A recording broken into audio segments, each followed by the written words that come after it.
മരണം ഹൈടെക് ആണോ അല്ലെങ്കിൽ ഹൈ ടച്ച് ആണോ? അതൊരു ഇമ്പോർട്ടൻറ്റ് ക്വസ്റ്റ്യൻ ആണ്. ടെക്നോളജി കൊണ്ട് നിറഞ്ഞതാവണോ ഡെത്ത്, അല്ലെങ്കിൽ ലവ് കൊണ്ട് നിറഞ്ഞതാവണോ death? So today we have doctor CK Vinod with us. Welcome sir.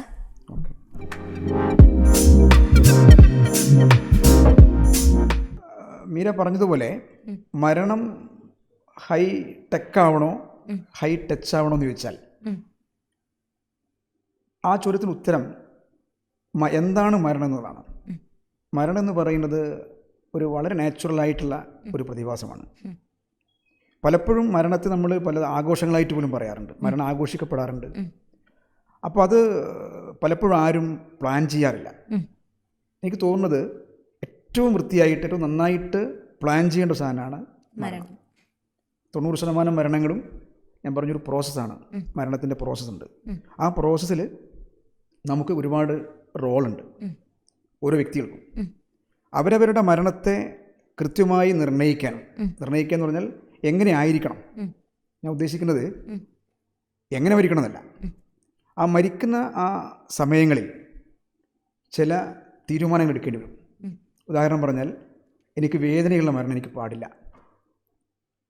അല്ലെങ്കിൽ വലിയ ഉപകരണത്തെ പറഞ്ഞ പോലെ ഹൈ ടെക് എന്ന് പറയുമ്പോൾ എല്ലാ ടെക്നോളജിയുടെയും ഭാരം മുഴുവൻ എൻ്റെ തലയിൽ വെക്കരുത്, എൻ്റെ എല്ലാ മൂക്കിലും വായിലൊക്കെ ട്യൂബുകൾ ഉണ്ടാവരുത്.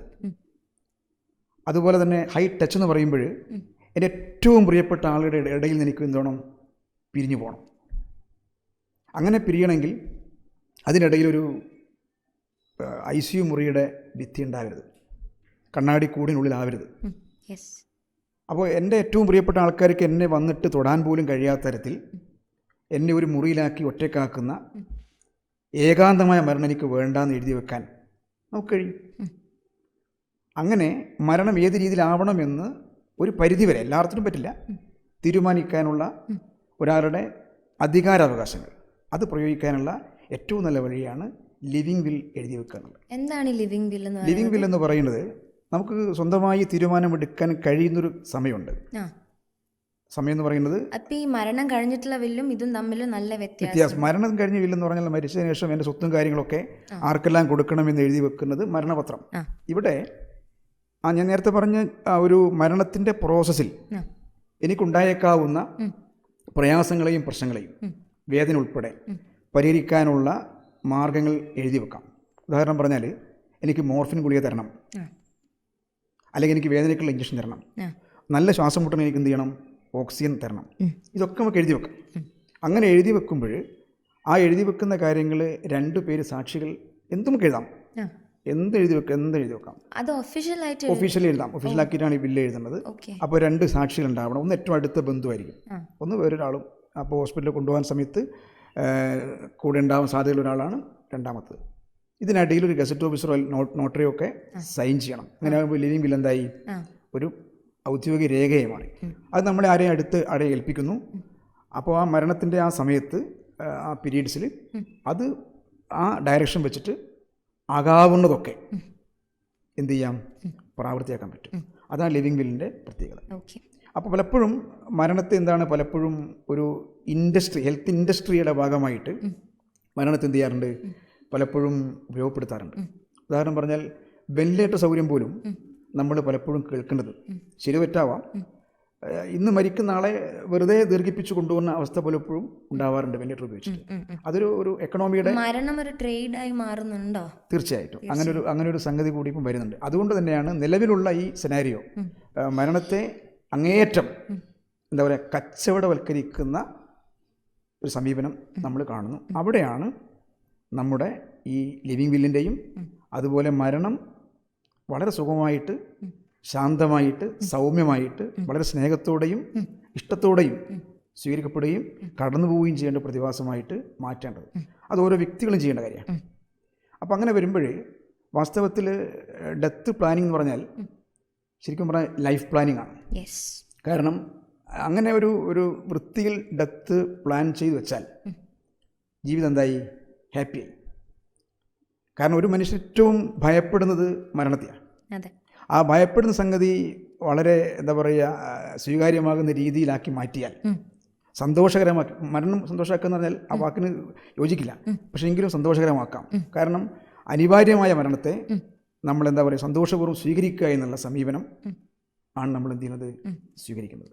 അപ്പോൾ ആ തരത്തിൽ മരണത്തെ നമുക്ക് എന്ത് ചെയ്യാം. അപ്പോൾ ഈ ഡെത്ത് ആൻസൈറ്റി കുറയ്ക്കാൻ, മരണത്തോടുള്ള പേടി കുറയ്ക്കാൻ എന്തൊക്കെ ചെയ്യാൻ പറ്റും? മരണത്തെക്കുറിച്ചുള്ള പേടി എന്ന് പറയുന്നത് സ്വാഭാവികമാണ്. എനിക്ക് തോന്നുന്നത് അങ്ങനെ ഒരു മരണഭയം എല്ലാ മനുഷ്യരിലും ഉണ്ടാവുന്ന, പക്ഷെ അതിൻ്റെ തോത് വ്യത്യസ്തമായിരിക്കും. ചില ആളുകൾ, ഞാൻ ഉദാഹരണം പറഞ്ഞാൽ ഭഗത് സിംഗ് തൂക്കിക്കൊല്ലാൻ വിധിച്ചപ്പോഴേ അദ്ദേഹം ആ ആരാച്ചാരപരി വന്ന് നോക്കുമ്പോഴേ ഭഗത് സിംഗ് ഒരു പുസ്തകം വായിക്കായിരുന്നു, മഹാനായ ലെനിനെക്കുറിച്ചുള്ള പുസ്തകം. അപ്പോൾ അത് മരണത്തെ ആ തരത്തിൽ സ്വീകരിക്കാൻ തയ്യാറായ എത്ര ആളുകളുണ്ട്. അപ്പോൾ അത് ഡിപ്പെൻസ് ഓരോ പേഴ്സണെ ഡിപ്പെൻഡ് ചെയ്യുന്നു. കാരണം അത് അവർ വന്ന സാഹചര്യങ്ങൾ, ആ സമയത്തുള്ള സാഹചര്യങ്ങൾ. ഇപ്പോൾ യുദ്ധമുഖങ്ങളിലൊക്കെ സൈനികരും മരണത്തെ എന്ത് ചെയ്യില്ല, ഭയക്കുന്നില്ല. പക്ഷേ നമ്മൾ വീട്ടിൽ നിന്ന് നമ്മളിത് കാണുമ്പോൾ ഭയങ്കരമായിട്ടുണ്ട് അവരെ മരണത്തെ നമ്മൾ വേവലാതിപ്പെടുന്നു. ആ തരത്തിൽ മരണഭയം എന്ന് പറയുന്നത് ഡിപ്പെൻസ്, ആ സാഹചര്യങ്ങൾ, ആ വ്യക്തികൾ ഒക്കെ ആശ്രയിച്ചാണ് മരണഭയം ഉണ്ടാകുന്നത്. ഇപ്പോൾ ഡോക്ടേഴ്സിനെ പറ്റി പറയുകയാണെങ്കിൽ ദിവസേന മരണം കാണുമ്പോഴും, ഇപ്പോൾ ഞങ്ങളൊക്കെ ഞാൻ പാലിയേറ്റീവ് ഡോക്ടറാണ്. എനിക്ക് ടെർമിനൽ ഇല്ലുള്ള അവസാനം കഴിയാൻ പോകുന്ന ആളുകളെ നിരന്തരം കാണുന്ന ഒരാളാണ്. ദിവസേന മരണം കാണുമ്പോൾ പേടി. അതാ ഞാൻ പറഞ്ഞത്, മരണത്തെ നമ്മൾ കുറേ കാണുമ്പോഴേ മരണം ഭയങ്കര മനോഹരമാണെന്നാണ് അനുഭവപ്പെടുക. അങ്ങനെ ഒരു ഇതായിട്ട് പറയാൻ കഴിയില്ലെങ്കിലും, ദാർശനികമായിട്ട് അങ്ങനെ അല്ല പറയുന്നെങ്കിലും, മരണത്തിൻ്റെ ഒരു ഇരുണ്ട മുഖം അല്ല മരണം. വാസ്തവത്തിൽ മരിക്കുന്ന സമയത്ത് പോലും മരണവേദന എന്നൊക്കെ പറയുന്നുണ്ടെങ്കിലും വളരെ ശാന്തമായ ഒരു പ്രതിഭാസമാണ് മരണം എന്നാണ് നിയർ ഡെത്ത് എക്സ്പീരിയൻസ് ആൾക്കാർ പറയുന്നത്. ഒരു ചിലർ പറഞ്ഞ് ടണലിലൂടെ കൊണ്ടുപോകുന്ന അവസ്ഥ വന്നിട്ട് വളരെ എന്താ പറയുക നല്ല ശാന്തമായ അവസ്ഥയിലാണ് അവർ മരിച്ചു പോകുന്ന പറഞ്ഞത്. അപ്പോൾ മരണത്തെ നമ്മൾ വിചാരിക്കുന്നത് പോലെ ശരിക്കും ഡെത്ത് എക്സ്പീരിയൻസ് തന്നെയാണോ? അങ്ങനെയും പറയാം. നിയർ ഡെത്ത് എക്സ്പീരിയൻസ് എല്ലായ്പ്പോഴും അങ്ങനെ ആയിക്കൊള്ളുന്നില്ല. കാരണം ഇതിൻ്റെ ഒരു വിഷയം എന്ന് പറഞ്ഞാൽ ലോകത്തിൽ ഏറ്റവും നിർണ്ണയിക്കാൻ ഏറ്റവും ബുദ്ധിമുട്ടുള്ള കാര്യം മരണമാണ്. മരിച്ച് ഉറപ്പിക്കുക എന്ന് പറയുന്നത് ഡോക്ടർമാരെ സംബന്ധിച്ചൊക്കെ ഭയങ്കരമായ എന്താണ് പ്രയാസമുള്ളത്. കാരണം എന്ന് പറഞ്ഞാൽ അത് അവിടെ തീരുകയാണ്. വേറൊരു വശമുള്ളതിന് എന്താ പറഞ്ഞാൽ നമുക്ക് മരണത്തെ ഭയമില്ലാതാകുന്ന വേറൊരവസ്ഥ വരുന്ന എപ്പോൾ എന്ന് പറഞ്ഞാൽ ആങ്സൈറ്റി കുറയുന്ന എപ്പോൾ എന്ന് പറഞ്ഞാൽ ഈ മരണത്തിന് ശേഷം ഒരു സ്വർഗരാജ്യം അല്ലെ നരകം, ഒരു പരലോക ജീവിതമുണ്ട് എന്ന് കരുതുന്ന ആളുകളെ സംബന്ധിച്ച് വിശ്വസിക്കുന്ന മതവിഭാഗങ്ങൾ അങ്ങനെ കരുതുന്നവർക്ക് എന്താ സുഖം എന്ന് പറഞ്ഞാൽ നല്ല കാര്യം ചെയ്തിട്ടുണ്ടെങ്കിൽ സ്വർഗം കിട്ടും, ഇല്ലെങ്കിൽ നരകത്തിൽ കിട്ടും. അപ്പോൾ സ്വർഗത്തിലേക്ക് പോകാൻ വേണ്ടി നല്ല കാര്യങ്ങൾ ചെയ്യുന്നു. അതുകൊണ്ട് തന്നെ മരണം അവരെ സംബന്ധിച്ച് എന്തല്ല പേടിപ്പെടുത്തുന്നതല്ല, ഒരു സ്ഥലത്തുനിന്ന് മറ്റൊരു സ്ഥലത്തേക്ക് മാറുന്നു എന്ന മാറ്റുള്ളൂ. അപ്പോൾ അതുകൊണ്ട് മരണത്തിൽ ഒരു ഉത്കണ്ഠ പെടുന്ന ആളുകൾ പലപ്പോഴും ജീവിതത്തെ പോസിറ്റീവായി കാണുന്ന ആൾക്കാരാണ്. ജീവിതത്തിൻ്റെ എല്ലാ സൗന്ദര്യങ്ങളും ആസ്വദിക്കുന്ന ആളുകൾക്കാണ് പലപ്പോഴും മരണത്തെ പേടിയുണ്ടാകുക. എന്ന് പറഞ്ഞാൽ ജീവിതത്തെ വളരെ ക്രിയാത്മകമായി ജീവിക്കുന്ന ആളുകൾക്ക് ഇത് സമയം പോരാന്നും ഇനിയും ഒരു ജന്മമുണ്ടെങ്കിൽ ഈ ഭൂമിയിൽ ജീവിക്കണമെന്ന് കവി പോലും പാടിയിട്ടുണ്ട്. അപ്പോൾ ആ നിലയിൽ മരണം എന്തായാലും ഒരു എന്താ പറയുക സങ്കടകരമായ കാര്യം തന്നെയാണ്. പക്ഷേ നമ്മളൊരു വിഷയാസ്പദമായി പറയുമ്പോൾ ആ മരണത്തെ നമുക്ക് എന്ത് ചെയ്യണം, അനിവാര്യമായൊരു സംഗതി നമ്മൾ സ്വീകരിക്കാൻ പഠിക്കണം, സന്നദ്ധമാണ്. അതാണ് ഏറ്റവും പ്രധാനം. അപ്പോൾ മരണത്തെ പിന്നെയും ഫേസ് ചെയ്യുന്ന ആൾക്കാർക്ക് മരണത്തെ പറ്റിയുള്ള പേടി കുറയാറാണ്. കാരണം നിരന്തരം മരണം കാണുന്ന ആളുകൾ, പോസ്റ്റ്മോർട്ടം റൂമിലൊക്കെ ഉള്ള ആളുകൾ, സ്റ്റാഫൊക്കെ ഉണ്ട്. അവരൊക്കെ പറയുന്നത് അവർക്ക് മരണത്തെ ഒരു എന്താ പറയുക ഒരു സാധാരണ സംഭവം പോലെ കാണാം. കാരണം അവർ ഒരു സത്യത്തിൽ അവർ കാണുന്ന നിരന്തരം ബർത്ത് പോലെയല്ല. ഡെത്ത് അവർക്ക് എന്താ പറയുക ഒഴിവാക്കാനാവട്ടെ സംഗതിയായിട്ട് അവർക്ക് ഫീൽ ചെയ്യും. ഇപ്പം വളരെ ഇന്ന് സംസാരിച്ചുകൊണ്ടിരുന്നാൽ പെട്ടെന്ന് മരിച്ചു പോവുക. അവരെ കാണുമ്പോഴാണ് പലപ്പോഴും മരണങ്ങൾ കാണുന്നത്. അല്ലെങ്കിൽ ഒരു വണ്ടി നമ്മളിങ്ങനെ പോകുന്നു, വണ്ടി അതുവരെ ചിരിച്ച് കളിച്ചു നിന്ന ആൾ ആക്സിഡൻറ്റിൽ നിമിഷം കൊണ്ടാണ് എന്ത് ചെയ്യുന്നത് മരിച്ചു പോകുന്നത്. അപ്പോൾ ആ സമയത്തൊക്കെ മരണത്തിൻ്റെ ഒരു എന്താ പറയുക ഭയങ്കരമായ അവസ്ഥ, അനിശ്ചിതാവസ്ഥ ബോധ്യപ്പെട്ടാൽ കുറേ കഴിയും മരണത്തെ നമ്മൾ എന്ത് ചെയ്യും, അങ്ങനെ ഉള്ളിലേക്ക് എടുക്കും, നമുക്ക് എടുക്കാൻ കഴിയും. അപ്പോൾ അത് വളരെ പ്രധാനമാണ്. ഞാൻ പറഞ്ഞ ആ അർത്ഥത്തിന് മാത്രമല്ല ഞാൻ പറഞ്ഞത് നമുക്ക് ഒരിക്കലും ഒഴിവാക്കാനാവാത്തൊരു ദുരന്തം എന്ന് വേണമെങ്കിൽ പറയാൻ മരണം, അല്ലേ? ദുരന്തം ആണ് മരണം. പക്ഷെ അങ്ങനെ ആകുമ്പോൾ ആ ദുരന്തത്തിൻ്റെ എന്താ പറയുക ആഘാതങ്ങൾ കുറയ്ക്കണം. എന്ത് വേണം? മരണം പലപ്പോഴും ഉണ്ടാക്കുന്ന ഒരു പ്രശ്നം എന്ന് പറഞ്ഞാൽ മരിച്ച ആളുടെ അവശേഷിക്കുന്ന ആളുകൾ അവരുടെ ഫീലിങ്സുകളാണ് അല്ലേ. അപ്പോൾ ആ ബെറിയുമെൻ്റ് എന്ന് പറയും, ബെറിയുമെൻറ്റ്. അപ്പോൾ നമ്മൾ അവരെ ഏറ്റവും നന്നായിട്ട് അഡ്രസ്സ് ചെയ്യണം. മനസ്സിലല്ലേ? അങ്ങനെ നന്നായി അഡ്രസ്സ് ചെയ്യുന്നത്, അയാൾ മരിച്ചത് പലപ്പോഴും പറയാറില്ലേ, അയാൾ നായി ചത്തുപോലെ അത്തു എന്ന് പറയില്ല, അങ്ങനെ പറയില്ലേ മരിച്ചത്. അങ്ങനെ ആകാൻ പാടില്ല. അന്തസ്സോടെ മരിക്കണം, അന്തസ്സോടെ ജീവിക്കണം, അന്തസ്സോടെ മരിക്കുകയും ഡിഗ്നിറ്റി. അപ്പോൾ അതിനെന്തൊക്കെ ചെയ്യണമെന്ന് വെച്ചാൽ, ഒന്ന് ഏറ്റവും പ്രധാനം പെയിൻ ഫ്രീ ഡെത്താണ്. വളരെ പ്രധാനം, പെയിൻ ഫ്രീ. അത് പ്രാക്ടിക്കലാണ്. ഇന്ന് ഒരുപാട് സാധ്യതകളുള്ള സംഗതിയാണ് വേദനയിൽ. ഇപ്പം നമുക്ക് പലപ്പോഴും പറയാറുണ്ട്, മനുഷ്യൻ കണ്ടെത്തിയ ഏത് ആനന്ദവും വേദനയിലുള്ള മോചനത്തേക്കാൾ വലുതല്ല. മനസ്സിലായില്ലേ? വേദനയിൽ നിന്നുള്ള മോചനത്തേക്കാൾ വലുതായ ഒരു ആനന്ദവും ഭൂമുഖത്ത് കണ്ടുപിടിച്ചിട്ടില്ല. നിങ്ങൾ എന്ത് പ്രഷർ സാധനം പറഞ്ഞാലും ശരിയില്ല, പക്ഷെ വേദന ഏറ്റവും പ്രധാനം. അപ്പോൾ ആ വേദന, ജീവിതത്തിലുണ്ടാകുന്ന വേദനയുണ്ട്. ആ വേദന വെറും ശാരീരിക വേദന മാത്രമല്ല, മാനസികം ഉണ്ടാവാം, സാമ്പത്തികവും സാമൂഹ്യവും ആത്മീയവുമായ വേദന ഉണ്ടാവും. എന്താ ആത്മീയ വേദന എന്ന് പറഞ്ഞാൽ? സ്പിരിച്വൽ വേദന എന്ന് പറഞ്ഞാൽ അല്ല, ആത്മാവിൻ്റെ അർത്ഥത്തിലല്ല അത് കാണാൻ. അതിൽ ആത്മീയ വേദന എന്ന് പറഞ്ഞാൽ, ഇപ്പോൾ ഉദാഹരണം പറഞ്ഞാൽ, എല്ലാ പ്രാവശ്യവും അമ്പലത്തിൽ പോകുന്ന ആൾ, എല്ലാ ദിവസവും മിക്ക അമ്പലത്തിൽ പോകുന്ന ആൾ, എല്ലാ സമയത്തും നിസ്കരിക്കുന്ന ആൾക്കാർ, അങ്ങനെയൊക്കെയുള്ള ആളുകൾ പറയുകയാണ്, ദൈവം എനിക്ക് തന്നല്ലോ ഇത്. ഒരു അസുഖം വരുമോ? മനസ്സിലല്ലേ? എന്താ പറയുക, ഇതൊക്കെ ചെയ്തിട്ടും, ഇതൊക്കെ ഇങ്ങനെ പ്രാർത്ഥിച്ചിട്ടും, ഇങ്ങനെ എല്ലാ സമയത്തും ദൈവത്തെ കണ്ടിട്ടും ദൈവത്തെ ആരാധിച്ചിട്ടൊക്കെ ദൈവം എനിക്ക് തന്നല്ലോ ഇത്, എന്നാൽ ഇതുവരെ അമ്പലത്തിലും പോകാത്ത അയാൾക്കൊരു അസുഖം കൊടുത്തില്ലല്ലോ. അതാണ് ആത്മീയമായ പ്രതിസന്ധി, ആത്മീയ ദുഃഖം. മനസ്സിലല്ലേ? അപ്പോൾ അത് അങ്ങനെ പറയുമ്പോൾ ചില ആളുകൾ പറയും ഇതൊരു പരീക്ഷണമെന്ന് പറയാം, ഇത് നിങ്ങളെ ഒരു പരീക്ഷിക്കുന്നതാണ്. പിന്നെ ചിലർ പറയും, എന്താ പറയും, നിങ്ങൾക്ക് ഈ ബുദ്ധിമുട്ടും പ്രശ്നങ്ങളൊക്കെ ഇവിടുന്ന് അനുഭവിച്ച ശേഷം നിങ്ങൾക്ക് ആ പരലോകത്ത് നല്ല സ്വർഗവാണികളെ കാത്തിരിക്കുന്ന പറയും. മനസ്സിലല്ലേ? അപ്പോൾ ആത്മീയമായ സംഘർഷം പറ്റിക്കുന്നതല്ല. അതിലെന്താന്ന് പറഞ്ഞാൽ ചെറിയ ഘടകമുണ്ട്. കാരണം പിന്നെ വിശ്വാസമല്ലേ, വിശ്വാസത്തിൽ ഇപ്പം ദൈവം ഉണ്ടോ ഇല്ലയോ എന്ന് വെച്ചാൽ എന്താ മേരിയുടെ ഉത്തരം? എനിക്കൊരു എനർജി ഉണ്ടെന്ന് ഞാൻ ബിലീവ് ചെയ്യുന്നു. അതൊരു ഒരുതരം രക്ഷപ്പെടല. എന്താ കാര്യം വെച്ചാൽ ബ്ലൈൻഡായിട്ട് വിശ്വസിച്ചാൽ രക്ഷപ്പെട്ടു. ഒരു കാര്യം നമ്മൾ ബ്ലൈൻഡായിട്ട് അന്ധം വിശ്വസിച്ചാൽ അതാണ് വിശ്വാസം. ശരി, നല്ലത്. ഇപ്പം ദൈവം ഉണ്ടെന്ന് പറഞ്ഞാൽ എന്താ? ഉണ്ടെന്ന് പറഞ്ഞാൽ പൂർണ്ണ വിശ്വാസം എന്താ ഗുണം എന്നറിയോ? ഒരുപാട് പോസിറ്റീവ് ഗുണങ്ങളുണ്ടായി. ഇല്ല എന്ന് തീരുമാനിച്ചാലും ഗുണമുണ്ട്. നമ്മളൊക്കെ മിക്കവരും ചിലപ്പോഴെങ്കിലും ദൈവം ഉണ്ടോ എന്ന് ചോദിച്ചു, ചിലപ്പോൾ ഇല്ല എന്ന് കരുതും.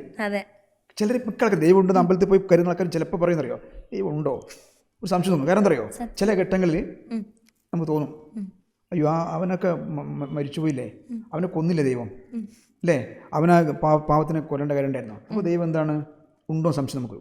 അങ്ങനെ സംശയമുള്ള ആൾക്കൊക്കെ എന്താണ് പ്രശ്നങ്ങളാണ്. മനസ്സിലായില്ലേ? നമ്മൾ വിശ്വാസം അതുപോലെ സ്ഥാനത്തിൽ അങ്ങനെ പൂർണ്ണ വിശ്വസിക്കുന്ന ആൾക്കാർക്ക് പരലോകത്ത് ദൈവം ഒരു ലോകമുണ്ട് എന്ന് പൂർണ്ണ വിശ്വാസം എന്താ ഗുണം? അവർക്ക് ജീവിതത്തെ വളരെ ലൈറ്റ് എടുക്കാൻ പറ്റും. ആശയക്കുഴപ്പം വരുന്നാൽ മരിക്കാൻ കിടക്കുമ്പോൾ അയ്യോ അവിടെ ഉണ്ടാവുമോ ജീവിതം, ഇത് കഴിഞ്ഞില്ലേ, അപ്പോൾ എന്തായി, അയാൾ ഉള്ളതിലും വലിയ ദുഃഖം അനുഭവിക്കുക. അപ്പോൾ ആ നിലയിലാണ് നമ്മൾ എന്താ പറയുക ഈ വിശ്വാസം കണ്ടത്. പിന്നെയുള്ളത് മരണത്തിൻ്റെ വേറൊരു സാധനം എന്ന് പറഞ്ഞാൽ, നമ്മൾ പെയിൻ ഫ്രീ പറഞ്ഞു, പെയിൻ ഫ്രീ പ്രധാന. അതുപോലെ തന്നെ പ്രധാനമാണ് നമുക്കെപ്പോഴും വേണ്ടത് പോലെ ഹൈ ടച്ച് പറഞ്ഞില്ലേ, പലപ്പോഴും ആളുകൾ ആഗ്രഹിക്കുന്നതിനാൽ നമ്മളെ കൂടെ എല്ലാവരും ഉണ്ടാവുക, നമ്മൾ ഏറ്റവും അടുത്ത ബന്ധുക്കളൊക്കെ ഉണ്ടാവുക, നമ്മളെ വീടാണ് ഏറ്റവും സൗകര്യം. അല്ലെങ്കിൽ നമുക്ക് ഹോസ്പീസുകളൊക്കെ, പണ്ടൊക്കെ ഹോസ്പീസൊക്കെ ഉണ്ട്, നല്ല പിന്നെ പാലിയേറ്റീവ് കെയർ കേന്ദ്രങ്ങൾ, ഹോം സ്റ്റേ പോലത്തെ അങ്ങനെയുള്ള ആൾക്കാർ കുറേ ഇരുന്ന് താമസിക്കുന്ന സ്ഥലം. അപ്പോൾ അതും കുറച്ചും കൂടിയും സ്വീകാര്യ.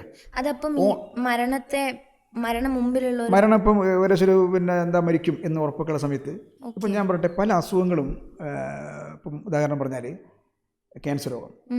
ക്യാൻസർ രോഗത്തിൻ്റെ ഒരു പ്രത്യേകം ശ്വാസകോശ ക്യാൻസറൊക്കെ നമ്മൾ ലൈഫ് എക്സ്പെക്റ്റൻസി പറയുന്നത് 6 മാസം. അപ്പോൾ നമുക്ക് എന്താ ലിമിറ്റഡായി. അപ്പോൾ നമുക്ക് 6 മാസം നമുക്ക് എന്ത് ചെയ്യാം, ആ 6 മാസങ്ങളിൽ 7 മാസമാക്കാൻ വേണ്ടി ശ്രമിക്കലല്ല നമുക്ക് നമ്മുടെ പോളിസി.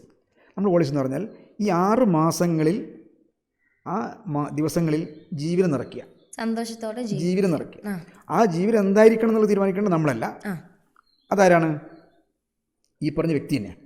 അതുകൊണ്ടാണ് ഞാൻ പറഞ്ഞത്, അങ്ങനെ ഒരു എൻഡ് വരുന്ന സമയത്ത്, ഒരു സമയം വരുന്ന സമയത്ത് എന്തെന്തൊക്കെ ആയിരിക്കണം എനിക്ക് കിട്ടേണ്ടത്. ഞാൻ ഉദാഹരണം പറഞ്ഞാൽ, ചിലപ്പോൾ അവസാന സമയത്തായിരിക്കും തോന്നുക ഞാൻ പണ്ട് ഒരാളെ പരിച്ചിരുന്നു, അയാളോട് മാപ്പ് പറയണം. പലപ്പോഴും ഇതൊന്നും ആ ഹോസ്പിറ്റലിനുള്ളിൽ കിടന്നിട്ട് മാപ്പ് പറയാൻ ആളെ കാണില്ല, അടുത്ത ആളെയും കാണില്ല, ഒന്നുമില്ലാതെ അയാൾ എന്ത് ചെയ്യാണ്, ഒരു ദിവസം ഇല്ലാണ്ടായി പോവുക അല്ലേ. ഒരു വലിയ ഹോസ്പിറ്റൽ ബില്ലുണ്ടാവും, മനസ്സിലല്ലേ. പിന്നെ ഈ ഹോസ്പിറ്റലിലേക്ക് ആളുകളെ കൊണ്ടുപോകുന്നതിൻ്റെ ഒക്കെ വേറൊരു തത്വം എന്ന് പറയുന്നത് ഈ മരിക്കുന്ന ആളെ കൺസേൺ മാത്രമല്ല. ഇപ്പം നമ്മളെ മധ്യവർഗ സമൂഹത്തിൽ നമ്മൾ വലിയ ഹോസ്പിറ്റലിൽ മരിക്കണമെന്നാണ്, മനസ്സിലായില്ലേ. വലിയ ഹോസ്പിറ്റലിൽ മരിക്കണമെന്നാണ്, വലിയ ഹോസ്പിറ്റലിൽ ജനിക്കണം എന്ന് പറയുക അല്ലേ. അപ്പം അത്തരത്തിലുള്ള ഇതുണ്ടാകുമ്പോൾ അവിടെ നഷ്ടപ്പെട്ടു പോകുന്ന സംഗതി എന്ന് പറഞ്ഞാൽ നേരത്തെ പറഞ്ഞ സ്നേഹം, ആളുകളുടെ സാമീപ്യം, ഇഷ്ടം, സ്പർശം, ഇതൊക്കെ പോകും. ശരിക്കും ആ സമയത്ത് ഇതൊക്കെയാണ് ആഗ്രഹിക്കുക എന്ന് പറഞ്ഞത്. ആ മരണസമയത്ത് മരിക്കാൻ ആഗ്രഹിക്കുന്നവരുണ്ടാവും അല്ലേ. ഏകാന്തത ഭയങ്കരമായ ആഗ്രഹിക്കുന്ന ആൾക്കാരുണ്ട്. പക്ഷെ ഏകാന്തത മരിക്കുന്ന സമയത്ത് ഏകാന്തത ഈ ഡെത്ത് ആങ്സൈറ്റി വല്ലാണ്ട് കൂട്ടും ചെയ്യും. ഇപ്പം നിങ്ങളെ ഒരു മുറിയിലേക്ക് ICU മുറിയിൽ നിങ്ങളെ മരിക്കാനാണെങ്കിൽ എന്തിനാണ് തള്ളിവിട്ടാൽ ആ സമയത്ത് ഇതിൻ്റെ ഉള്ളിൽ മാസ്ക് കിട്ടിയ മുഖങ്ങൾ, ഉപകരണങ്ങളുടെ സംഗീതം മാത്രം കേൾക്കാം, ആരും പരസ്പരം എന്ത് ചെയ്യുന്നില്ല, സംസാരിക്കുന്നില്ല. ആ ഉള്ളിൽ അപാരമായ ഏകാന്തതയും അപാരമായ എന്താ പറയുക, ശരിക്കും അതിന് പറയുന്ന പേര് മിസ്റ്റിഫിക്കേഷൻ, നിഗൂഢവൽക്കരണം. അപ്പം അങ്ങനെ നിഗൂഢവൽക്കരിക്കപ്പെട്ടിട്ട് എന്ത് ചെയ്യേണ്ടതല്ല, നഷ്ടപ്പെട്ടു കഴിഞ്ഞു പോകേണ്ടതല്ല ഒരാളുടെ ഏറ്റവും അന്തസ്സുള്ള ജീവിതവും മരണവും.